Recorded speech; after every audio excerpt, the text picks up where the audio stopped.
မိတ်ဆွေလောကကြီးမှာကူညီဖေးမှခြင်းဆိုတာဟာအလွန်မွန်မြတ်တဲ့အလုပ်တစ်ခုပါဒါပေမဲ့နေရာတကာဝင်ကူညီတိုင်းလဲကိုယ့်အတွက်ကောင်းကျိုးမရတတ်ပါဘူးပုံရင်တစ်ပုတ်ထဲကလိုပါပဲစောင်းရာဒီမှာ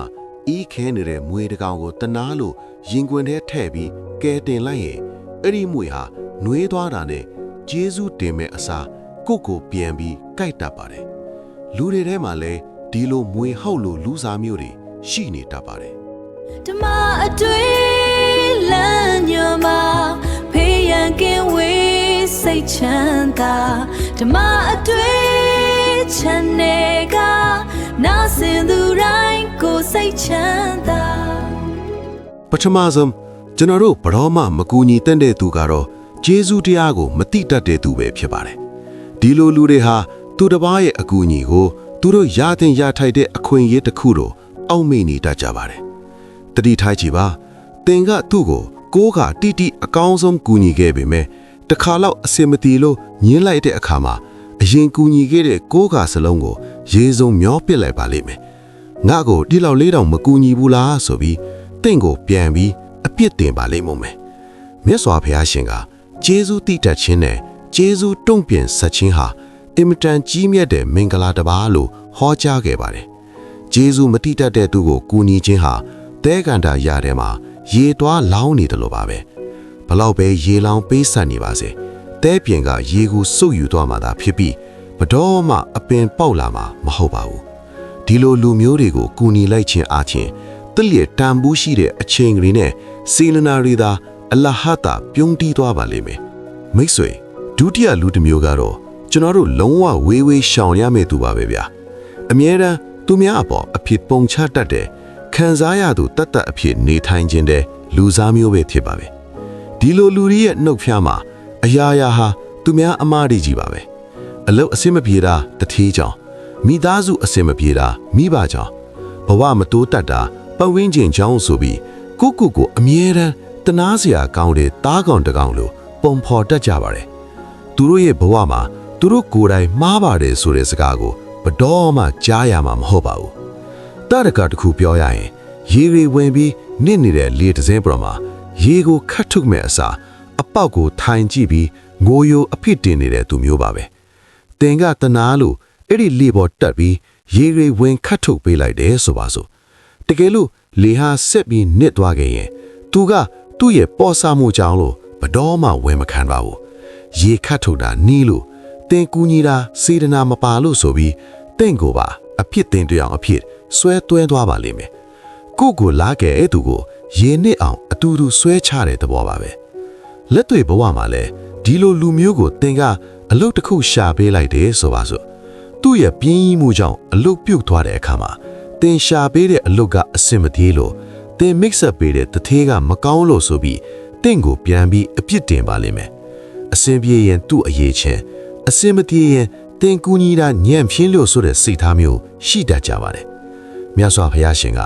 မိမိပြုတဲ့ကံသားလျင်မိမိရဲ့ပိုင်ဆိုင်ရာဖြစ်တယ်လို့ကမ္မတက္ကတတမ္မာတိဋ္ဌိဉာဏ်နဲ့ရှုမြင်ဟုဆုံးမခဲ့ပါတယ်ကိုလို့တဲ့အမားကိုတာဝန်မယူရဲတဲ့သူဟာဘတော်မှတိုးတက်လာမှာမဟုတ်ပါဘူးဒါကြောင့်မိတ်ဆွေပြဿနာတိုင်းအတွက်စင်ချေတွေအသင့်ရှိနေတဲ့သူကိုဘတော်မှဝင်ပြီးမကူညီပါနဲ့တင့်ရဲ့တန်ဖိုးရှိတဲ့ကူညီဖေးမှမှုတွေဟာနောက်ဆုံးမှာတော့တင့်ကိုပြန်လဲထိုးနှံ့မဲ့အဖြစ်တင်စကားတွေအဖြစ်ပြောင်းလဲသွားပါလိမ့်မယ်မိတ်ဆွေ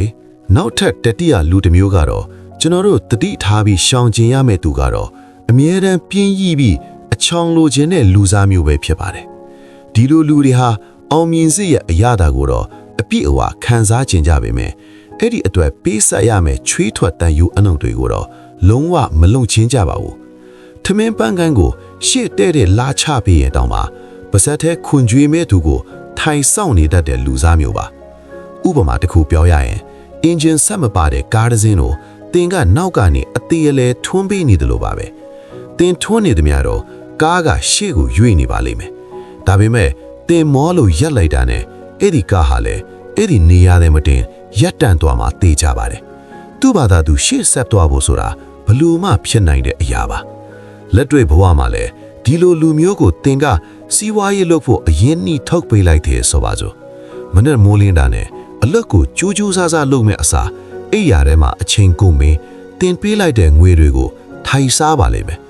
နောက်ဆုံးငွေပြတ်သွားတဲ့အခါမှာလည်းတင့်စီကိုပဲနောက်ထပ်အချောင်လာတောင်းဖို့ကိုဝန်လေးမှာမဟုတ်ပါဘူး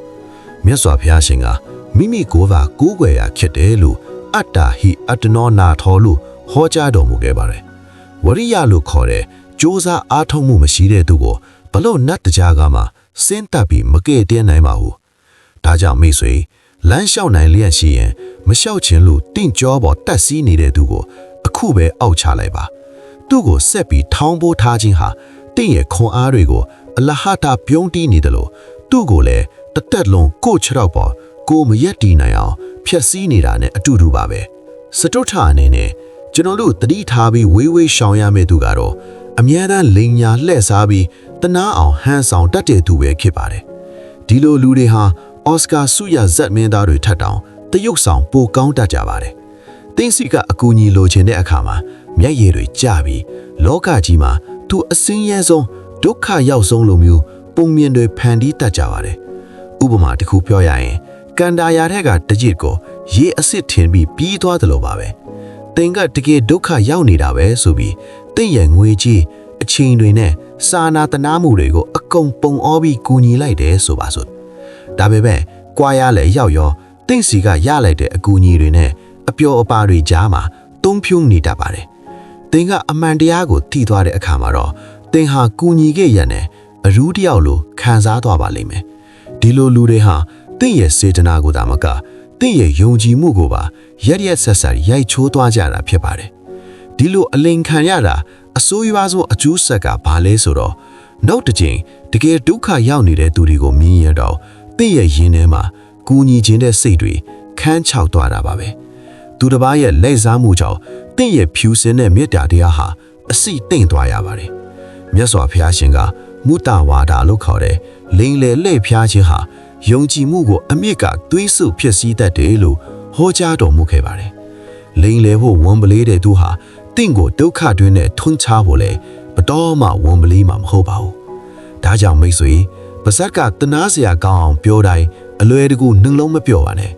သူ့ရဲ့နှုတ်ဖျားကစကားတွေထက်သူ့ရဲ့လက်တွေ့လုပ်ရက်တွေကိုသာအချိန်ယူပြီးလေ့လာပါလိန်လေလက်ဖျားတတ်တဲ့သူကိုကူညီခြင်းဟာတင့်ရဲ့ဖြူစင်တဲ့စိတ်ထားကိုကိုယ်တိုင်အစိတ်ခတ်လိုက်တာနဲ့အတူတူပါပဲမိတ်ဆွေ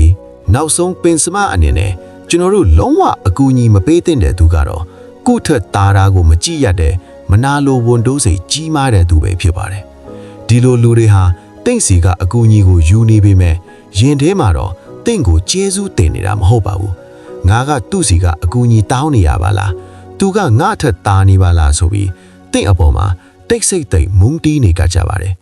ဥပမာတစ်ခုပြောရရင်အစိတ်ရှိတဲ့စူးပင်ကပင်ကိုတင်ကနေ့တိုင်းရေလောင်းပေါင်းတင်ပြီးပြုစုပေးနေတယ်လို့ပါပဲအဲ့ဒီအပင်ကြီးထွားလာတဲ့အခါမှာအေးချမ်းတဲ့အရေးအဝါဒကိုပေးမှာမဟုတ်ပဲတင့်ကိုဒုက္ခပေးမဲ့အစိတ်တွေသာပိုပြီးပြင်းထန်လာပါလိမ့်မယ်လက်တွေဘဝမှာလည်းတင်ကသူ့ကိုငွေချေးအရာဖြစ်ဖြစ်အလောက်အကောင်အရာဖြစ်ဖြစ်နေရာတစ်ခုရအောင်ကူညီပေးလိုက်တယ်ဆိုပါစို့သူအစိမ့်တည်သွားတဲ့တနေ့မှာတင့်ရဲ့ကျေးဇူးကိုအထီးအမှတ်ပြုဖို့နေနေတာသာတင့်ကိုပြိုင်ပတ်တယောက်လိုသဘောထားပြီးတင့်နောက်ကျောကိုဓာတ်နဲ့ထိုးဖို့ကိုဝန်လေးမှာမဟုတ်ပါဘူးမြတ်စွာဘုရားရှင်ကအတ္တာလို့ခေါ်တဲ့သူတစ်ပါးကြီးဝါချမ်းသာတာကိုမနာလိုတဲ့စိတ်ဟာကိုယ့်ကိုယ်လည်းလောင်ကျွမ်းစေလို့ပတ်ဝန်းကျင်ကိုလည်းဖျက်ဆီးတတ်တယ်လို့ဟောကြားတော်မူခဲ့ပါတယ်မနာလိုစိတ်ရှိသူကိုကူညီတာဟာကိုယ့်ကိုပြန်ကြိုက်မဲ့မွေကိုအစာကျွေးပြီးမွေးထားတာနဲ့အတူတူပါပဲဒါကြောင့်မိတ်ဆွေကူညီတာမွန်မြတ်ပေမဲ့နေရာမှားတဲ့အခါကိုယ့်အတွက်စူးပြန်တတ်ပါတယ်မြတ်ကန်းအရန်ကူညီတာထက်ဉာဏ်ပညာနဲ့ယင်ပြီးတကယ်ထိုက်တန်တဲ့သူကိုသာရွေးချယ်ကူညီဖို့ကိုအလွန်အရေးကြီးပါတယ်ဒီကနေ့တင်ဆက်ပေးခဲ့တဲ့ဘဒိုးအမှမကူညီတဲ့လူ9မျိုးဆိုတဲ့အကြောင်းအရာလေးကိုအဆုံးအထိနားဆင်ပေးခဲ့တဲ့အတွက်ကျေးဇူးအထူးတင်ရှိပါတယ်လူဆိုးတွေကြောင့်တင့်ရဲ့ဖြူစင်တဲ့ကူညီခြင်းတဲ့စိတ်ထားလေးတွေပျောက်ကွယ်မသွားပါစေနဲ့လို့ဆုတောင်းပေးလိုက်ပါတယ်နောက်ထပ်လည်းဘဝအတွက်ခွန်အားဖြစ်စေမဲ့ဓမ္မနဲ့လောကီပေါင်းဆက်ထားတဲ့အကြောင်းအရာတွေကိုဆက်လက်တင်ဆက်ပေးတော့မှာမို့ကျွန်တော်တို့ရဲ့ဓမ္မအတွေး channel ကိုဆက်လက်စောင့်မျှော်အားပေးကြပါအောင်ခင်ဗျာအားလုံးပဲစိတ်ချမ်းသာကိုယ်ကျန်းပါပြီးကောင်းသောနေ့လူတစ်နေ့ဖြစ်ပါစေ